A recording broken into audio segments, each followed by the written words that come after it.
Would you dare drive through a tunnel that doesn't end? One man thought it was a shortcut, home until the road twisted into another dimension where shadows breathe. Time fractures. An escape comes at a price he never imagined.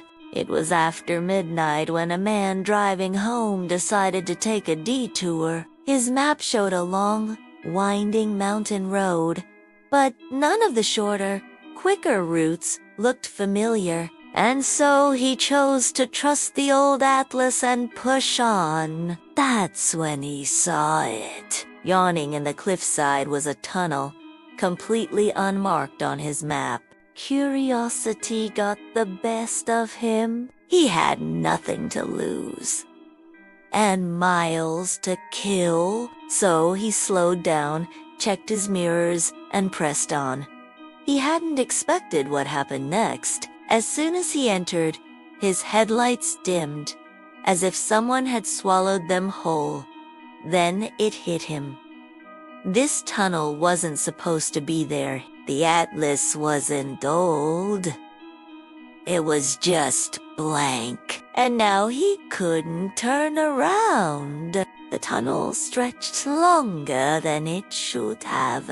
The walls leaned in closer, pressing against his windows, squeezing his car like a vice. His radio cut out, replaced by a burst of static before whispering voices began to fill the air. He strained to listen.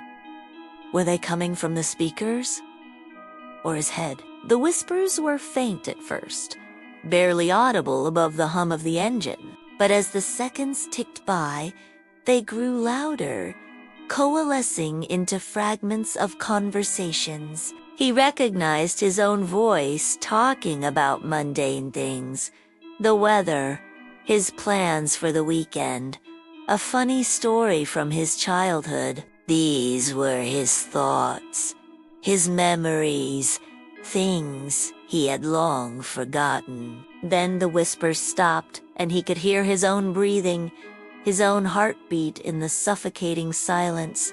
That's when he dared to look in the rear view mirror. The tunnel behind him no longer existed. Instead, he saw an endless black void stretching as far as he could see. Panic welled up inside him, cold and clammy. He pressed down on the accelerator, desperate to put as much distance between himself and that tunnel as possible. The engine roared, sending a shudder through the car, and the tunnel walls began to blur. But the faster he drove, the colder the air inside the car grew. It was as if he'd turned an invisible knob, draining the warmth from his bones. Then he felt it. The asphalt beneath him crack in a glowing pattern, like veins of burning coal spreading across his path. Terrified, he slammed on the brakes, but the tunnel didn't stop.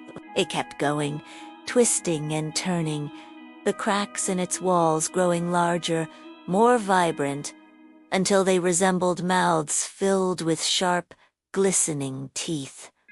And then he saw them. Figures began to walk along the walls, their forms shifting and grotesque, moving in perfect synchronization with his heartbeat. They mimicked his every move, but they were just a step behind, like echoes of himself that had taken different paths in life, made different choices, become something other than who he was. His breath caught in his throat as he watched them dance around his car, their shadows stretching and warping, taking on a life of their own.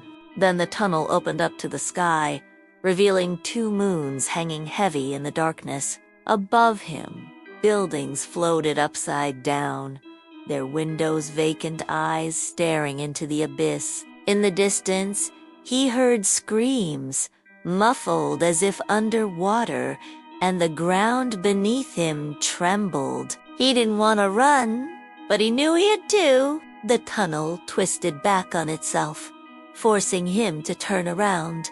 The air grew thick with the smell of smoke and iron. His heart pounded in his chest, each thud echoing in the oppressive silence.